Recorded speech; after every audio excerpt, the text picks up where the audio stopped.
The anesthesia was still heavy in my blood, a thick, dragging weight that made opening my eyes feel like lifting iron shutters. The first thing I registered was the ceiling, tiled, white, and endless. Then came the smell. That distinct, sharp cocktail of rubbing alcohol and floor wax that screams hospital. But before my vision cleared, the pain announced itself. It wasn't a sharp stab. It was a deep, hollow ache in my flank, a reminder that a part of me was gone. I had done it. I had actually done it. I shifted my weight, and a groan escaped my lips before I could catch it. A nurse, a young man with gentle hands, was at my side in an instant, checking the monitors. I blinked at him, my throat feeling like it was lined with sandpaper. I wanted to ask about him, about my son, about Hendrickson. See, when you become a father, you sign an invisible contract with the universe. You agree that your life is no longer the most important one in the room. You agree that you will carve pieces out of yourself, your time, your sleep, your bank account, and yes, even your flesh, if it means your child survives. It's a terrifying vulnerability, loving someone that much. It exposes you. It makes you naive to things you should see coming, because love has a way of blurring the sharp edges of reality. If you're listening to this, and you've ever loved someone enough to ignore the red flags, please, take a moment to click the like button. It helps this story reach others who might need to hear it. Share this with a friend who understands what sacrifice really means. And leave a comment below telling me where you're watching from. I'd love to know who is sitting with me in this hospital room today. And if you want to join a community that values truth over deception, please subscribe. I closed my eyes again, listening to the rhythmic beeping of the heart monitor. I imagined Hendrickson in a room nearby, his color returning, his future secured because of the kidney I had just given him. I felt a swell of pride that was stronger than the pain. I didn't know then that the pride was a lie. I didn't know that the silence in the hallway wasn't peaceful. It was the calm before a devastation I never could have predicted. My mind drifted back to the day he asked. It wasn't even a month ago. The winter wind was howling off Lake Michigan, rattling the windows of the old Victorian house I had spent 40 years restoring. Hendrickson had come over for dinner, which was rare. He sat at the mahogany table, pushing a fork through my homemade pot roast, looking gray and defeated. He told me he was dying. He didn't say it dramatically. He said it with a terrifying stillness. Renal failure, Dad. End stage. He had produced a folder of papers, sliding them across the table. I didn't read them. Why would I read them? He was my son. His eyes were rimmed with red, his hands trembling just enough to sell the performance.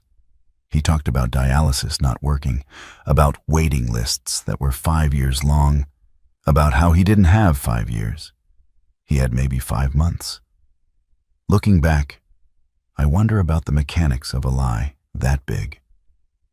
How do you look at the man who taught you to ride a bike, the man who held you when your mother died, and tell him a story designed to harvest an organ from his body? It requires a specific kind of emptiness, a hollow space where a conscience should be. I remembered grabbing his hand across the table. I remembered the tears on my own face, hot and fast. "Take it," I had said. "Hendrickson, take it. I'm a match. I know I am." He had cried then, or I thought he had. He squeezed my hand and whispered, "You'd save my life, Dad?" That question haunts me. It echoes in the empty chambers of my memory. I thought he was asking about his survival. I didn't realize he was asking about his bank account. We trust family because we assume they operate under the same moral laws we do. We assume that blood creates loyalty. But blood is just biology. Loyalty is a choice. And Hendrickson had made his choice long before he sat at my dinner table. 24 hours passed. The fog of surgery began to lift, replaced by the sharp clarity of post-operative recovery. I was moved from the recovery bay to a quiet room on the 4th floor. Outside the window, the Chicago skyline was a blur of gray steel and falling snow. It was a cold city, but I usually found warmth in its resilience. Today, though, the cold seemed to be seeping through the glass. I kept asking for him. "How is Hendrickson? Is his body accepting the kidney? Can I see him?" The staff was evasive. Not rude, just distant. There was a nurse, a woman named Beverly, who wouldn't meet my eyes when she changed my IV bag. She checked my vitals with mechanical efficiency, her lips pressed into a thin line. When I asked about my son, she simply said, "He is recovering, Hudson. You need to focus on your own healing." There is an instinct you develop when you get older. You start to sense when the frequency of the room changes. Something was wrong. It wasn't the medical complications I feared. It was something in the air. A tension. If Hendrickson was okay, why hadn't he sent a message? Why hadn't he wheeled himself down? We were in the same hospital. We had just shared a life-altering event.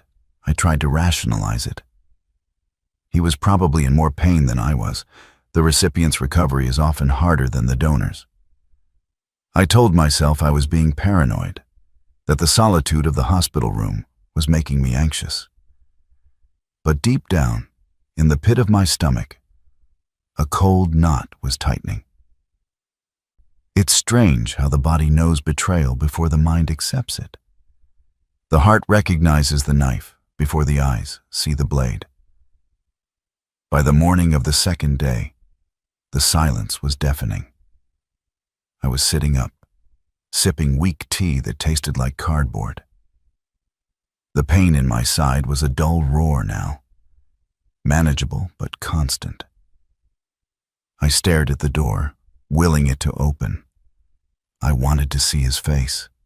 I wanted to see that flush of health that the doctors promised would return once the new kidney started working. I thought about my wife, Martha. She had been gone for 10 years. If she were here, she would have been pacing the halls, demanding answers. She was the fierce one. I was the steady one. Without her, I felt unmoored. I had raised Hendrickson alone for the last decade, trying to be both mother and father, trying to fill the void she left. I thought I had done a good job. He was successful, driven, always dressed in sharp suits, working in high finance. Sure, he was distant. He missed Christmases sometimes. He forgot birthdays. But I excused it. The world is hard for young men, I told myself. He's building a career. He's busy. We make excuses for the people we love because the alternative, admitting they don't care, is too painful to bear. The door handle turned. My heart leaped. I straightened up, putting a smile on my face, ready to tell him that I loved him, that I'd do it again in a heartbeat. But the smile froze on my lips. It was Hendrickson. But he wasn't in a wheelchair. He wasn't wearing a hospital gown. He walked in wearing a charcoal wool coat over a crisp navy suit, looking like he had just stepped out of a boardroom, not an operating theater. He looked vibrant, healthy, strong. He walked into the room with a stride that was terrifyingly confident. Behind him trailed a woman I didn't know, severe, holding a briefcase, her eyes scanning the room with disdain. "Hendrickson?" I croaked, confusion clouding my brain. You're walking. Should you be walking?" He didn't answer immediately. He stopped at the foot of my bed, looking down at me. There was no warmth in his eyes, no gratitude. There was only a cold, flat calculation. "Hello, Hudson," he said. "Not Dad. Hudson." "I don't understand," I stammered, trying to sit up further, wincing as the incision pulled. "The surgery. It was only 2 days ago. How are you standing?" He didn't speak. He just nodded to the woman. She stepped forward, placing a thick envelope on my bedside table right next to my water pitcher. "I donated my kidney to my son." 2 days later, he sent me to a nursing home. Then the surgeon said, well, I haven't gotten to what the surgeon said yet. First, I had to survive what my son said. If you have ever felt your heart break, not from sadness, but from the sheer shock of cruelty, you know what I felt in that moment. If you believe that families should protect each other, not destroy each other, please subscribe to the channel right now. Turn on notifications. Let's stand together against this kind of darkness. "What is this?" I asked, my hand trembling as I reached for the envelope. "Ms. Kinsley is my attorney," Hendrickson said, his voice smooth, detached. "She's handling the transition." "Transition?" I pulled the papers out. The legal jargon swam before my eyes, but certain words jumped out. Eviction, transfer of deed, power of attorney, relocation. You signed the house over to me last month, Hudson, remember? To protect the assets in case the surgery went wrong. You wanted to make sure I was secure. I felt the blood drain from my face.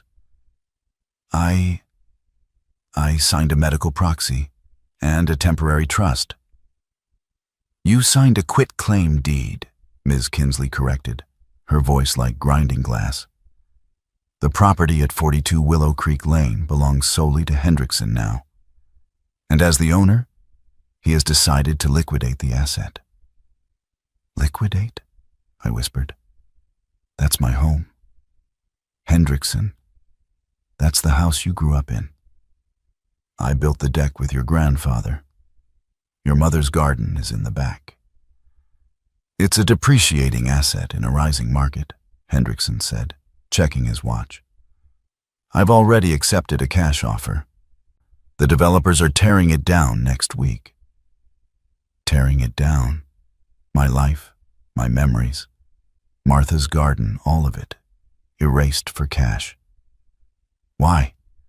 The word ripped out of my throat, raw and jagged. "I just saved your life.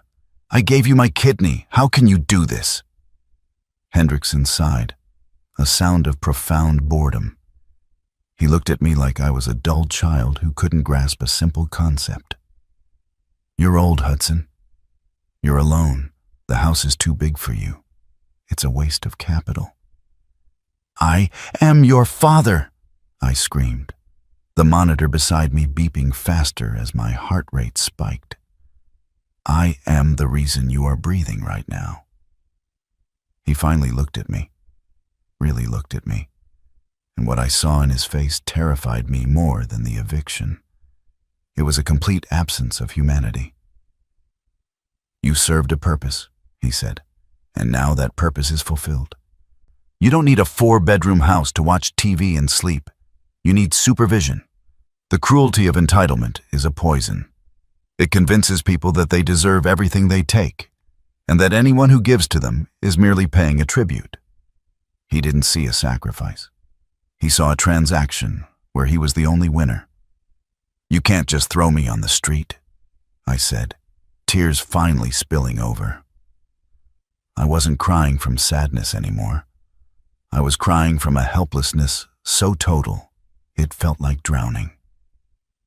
"We aren't," Ms. Kinsley said, tapping the second document. "We've arranged for your placement at the Shady Elms Geriatric Center. It's a state-funded facility. You're booked into a shared room. The transport van will be here in the morning." Shady Elms. I knew the place. It was 2 towns over, a grim, understaffed warehouse for the forgotten. a place where people went to stare at walls until they expired. "I'm 62, I whispered. "I'm not an invalid. I work in my woodshop every day. I have a life." "Not anymore," Hendrickson said. "You have no assets, you have no home. And honestly, you're going to be recovering for weeks. Who's going to take care of you? Certainly not me. I have a business to run." He turned to leave. He actually turned his back on me. I donated my kidney to save my son. 2 days after the surgery, he handed me eviction papers and sent me to a retirement home. But just a few minutes later, the surgeon walked in, looking furious. What she said next made him freeze on the spot. The door swung open with enough force to bang against the stopper. Dr. Alana Vane stood there. She was the chief transplant surgeon, a woman I had only seen in passing, masked and gowned. Now she was in a white coat, her face flushed with a rage so intense it seemed to vibrate the air in the room. "Do not take another step," she commanded. Her voice wasn't loud, but it had the authority of a whip crack. Hendrickson froze, his hand halfway to the door handle. Ms. Kinsley took a step back, clutching her briefcase. "Dr. Vane," Hendrickson said, putting on his charming corporate smile, though it faltered at the edges. "We were just leaving. My father and I were discussing his long-term care." "Shut up," Dr. Vane said. She walked into the room, ignoring him, and came straight to my bedside. She looked at the papers scattered on my lap, the eviction notice, the nursing home admission. Her jaw tightened. She turned slowly to face my son. "I just came from the lab," she said. "And then I went to security, and then I called the police." Hendrickson's face went pale. Not the fake pallor of his sickness, but a true waxen fear. "I don't know what you're talking about. This is a family matter." "It stopped being a family matter when you committed fraud against this hospital and assaulted a patient through deception," Dr. Vane spat. She looked at me, her expression softening into a profound pity. "Hudson, listen to me carefully. Your son, Hendrickson, he was never sick." The world stopped spinning. The hum of the heater, the distant traffic, the beeping monitor. It all vanished. "What?" I whispered. "His kidneys are perfectly functional," Dr. Vane said, never taking her eyes off Hendrickson. "The medical records he showed you? Forged. The scans? Doctored. The tests we received from his private specialist before admission? Falsified." "But the surgery," I stammered, my hand hovering over my bandaged side. "You operated. You took my kidney." "We did," Dr. Vane said, and I saw tears of frustration in her eyes. "Because we operated under the belief that he was the recipient. We prepped him, but the moment he was wheeled into the recipient room, the swap happened." "The swap?" I asked, my voice trembling. "He didn't receive your kidney, Hudson." Dr. Vane held up a tablet, showing a security photo. It showed Hendrickson in the loading bay of the hospital, meeting a private ambulance an hour before my surgery. "He sold it," Dr. Vane said. The words hung in the air like smoke. "He brokered a private, illegal deal. There was a buyer, a wealthy private buyer who didn't want to wait on the list. Your son wasn't the patient. He was the middleman. He used you as the supply source." I looked at Hendrickson. He was backed against the wall now, looking like a trapped animal. "It's a lie," he hissed. But his voice lacked any power. "We have the wire transfer records," Dr. Vane said, "and we found the real recipient. He's in a private clinic uptown. We have teams en route there now." My kidney, a piece of my body. It wasn't filtering my son's blood. It was inside a stranger. My son had harvested me. He had looked at his father, and seen a bag of spare parts to be sold to the highest bidder. "How much?" I asked. The question felt obscene, but I had to know. Hendrickson didn't answer. He was busy typing frantically on his phone, likely trying to move money. $1.5 million, Dr. Vane answered for him. That was the price. $1.5 million for a healthy kidney from a living donor. $1.5 million, that was what I was worth. That was the price of the bedtime stories, the baseball games, the college tuition I scraped to pay for, the nights I sat up with him when he had a fever. He had sold 40 years of fatherhood for a wire transfer. It makes you wonder about the nature of evil. We think of it as monsters under the bed. But often, it's just indifference. It's just math. To him, the math worked. I was an asset with a value, and he liquidated me just like he liquidated the house. The sound of heavy boots in the hallway broke the tension. 2 uniformed officers and a detective in a trench coat stepped into the room. "Hendrickson Miller?" the detective asked. Hendrickson dropped his phone. "This is a misunderstanding. I have rights. Ms. Kinsley, do something." The lawyer, Ms. Kinsley, stepped away from him as if he were radioactive. "I represent you in real estate matters, Mr. Miller. I do not represent you in criminal organ trafficking cases. I am leaving." She walked out without looking back. "Hands behind your back," the officer said, spinning Hendrickson around. "Dad!" Hendrickson yelled, desperation finally breaking his cool facade. "Dad, tell them! Tell them you consented. Tell them you wanted me to have the money. Dad, please!" I looked at him. I looked at the man who had, minutes ago, condemned me to a shared room in a dying house. I looked at the son who had sold my flesh. I said nothing. I just turned my head toward the window and watched the snow fall. They dragged him out. His screaming faded down the hallway, replaced by the murmurs of shocked nurses and the squawking of police radios. Dr. Vane stayed. She sat in the chair Hendrickson had vacated. She looked exhausted. "I am so sorry, Hudson," she said quietly. "In 20 years of medicine, I have never seen anything this depraved. We should have caught it. The fake records were expert." "It's not your fault," I said. My voice sounded hollow to my own ears. "He fooled me too, and I've known him his whole life."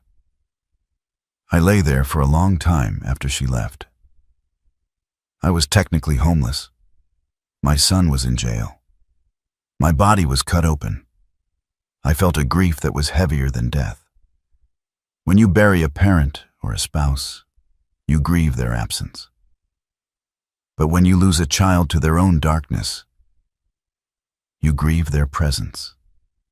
You grieve the person they were, the person they could have been, and the stranger they actually are. 2 days later, Dr. Vane returned. I was still in the hospital, social services trying to figure out where to send me since the eviction process on my house had indeed been initiated, though frozen by the police investigation. "Hudson," she said, standing at the foot of my bed. "The recipient. The man who actually received your kidney." I tensed up. "I don't want to know." "He knows what happened," she said gently. "He was told the donor was an anonymous volunteer. He had no idea about the payment or the deception. His family, they are devastated that his survival came at this cost to you. Why are you telling me this?" "Because he wants to meet you. He wants to say thank you. And I think you should see him." I wanted to say no. I wanted to curl into a ball and hide from the world. But curiosity is a strange tether. A part of me was living inside this man. He came in a wheelchair, pushed by a young woman with kind eyes. His name was Raymond. He was older than me, maybe 70. He had wild white hair and a face etched with deep lines of laughter and worry. He looked kind. That was the first thing I noticed. He didn't look like a rich monster who bought organs. He looked like a grandfather. "Mr. Hudson?" Raymond said. His voice was raspy. He tried to stand, but his daughter gently held his shoulder. "Please, stay seated," I said. "There are no words," Raymond said, his eyes welling up. "I was a professor of literature for 40 years. I have read every great word ever written, and I cannot find a single one to describe my shame and my gratitude." "It wasn't your fault," I said. And strangely, I meant it. Looking at him, I didn't see the theft. I saw a life saved. We talked for an hour. I learned about his students, his late wife, his love for painting. I learned about his daughter, Eliza, who looked at me with a reverence that made me uncomfortable. Eventually, the conversation turned to the inevitable. "Dr. Vane tells me about your housing situation," Raymond said delicately, "that your son sold your home." "It's complicated," I said, looking at my hands. "But yes, I have to find a new arrangement." Raymond looked at Eliza, and she nodded, a silent agreement passing between them. "I live in a large estate in Evanstown," Raymond said. "There is a guest house on the property. It was my studio, but it has a full kitchen, a bedroom, a fireplace. It overlooks the garden." "No," I said immediately, "I can't. That's charity." "It is not charity," Raymond said firmly. "You gave me time. You gave me years to watch my grandchildren grow. You gave me life, Hudson. The least, the very absolute least I can do is give you a roof. Please, don't make me live with the guilt of you sleeping in a state facility while I sleep in a warm bed with your kidney working inside me." I moved in 3 weeks later. The seasons changed. Winter melted into a muddy spring and then a glorious, green summer. The guest house was beautiful, smelling of cedar and old paint. I set up a small wood shop in the back. But the shadow of Hendrickson loomed. The trial was in September. I had to testify. I had to sit in a witness box and look at my son, who sat at the defense table in a bright orange jumpsuit, stripped of his expensive suits and his arrogance. The prosecutor asked me to recount the events. I told them everything. The dinner, the tears, the surgery, the eviction papers. Hendrickson's lawyer tried to argue that I had given the kidney willingly and that the money was a misunderstanding. But the paper trail was undeniable. The texts to the buyer, the forged medical records, the quitclaim deed on my house. When I stepped down from the stand, Hendrickson caught my eye. He mouthed the word Dad. I paused. I looked at this stranger, and I realized that Dad is a title earned, not just given. And he had fired me from that position the moment he decided I was inventory. I walked past him and didn't look back. The sentence was severe, given the fraud, the organ trafficking, the elder abuse, and the scale of the theft. The judge showed no mercy. Hendrickson was sentenced to 15 years in federal prison. I watched him be led away in handcuffs. I expected to feel happy or vindicated. Instead, I just felt a quiet, heavy sadness. It was the end of a lineage, the end of a dream. But as I walked out of the courthouse, Raymond was there, Eliza was there, and Eliza's 2 young sons were there. "Grandpa Hudson!" the youngest one yelled, running toward me. He slammed into my legs, hugging me tight. I froze for a second, then my hand came down to rest on his head. "Hey, buddy," I said, my voice thick. "Ready to go home?" Raymond asked, leaning on his cane. "Yeah," I said. I'm ready. It's been 2 years now. My kidney, our kidney, is doing well. Raymond and I sit on the porch in the evenings, watching the sun go down. We argue about books. We build birdhouses with the boys. We are a strange, cobbled-together family, stitched up with scar tissue and shared trauma, but we are solid.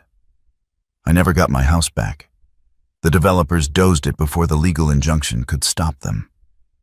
But I realized something. That house wasn't my home. It was just wood and brick. Home is where you are safe.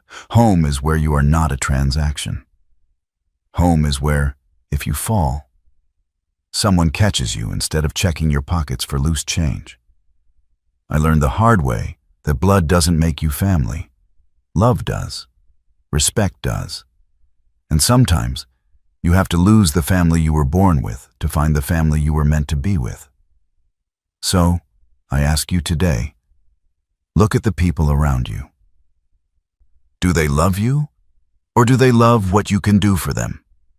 It's a hard question, but it's one worth asking before you find yourself in a hospital bed. If this story touched a nerve, if it made you think about the people in your life, please, I am asking you, subscribe to the channel. Join us. We are building a community of people who believe in second chances and real love. Hit that subscribe button so you don't miss the next story. You are not alone, and you are worth more than what you can give. Thank you for listening.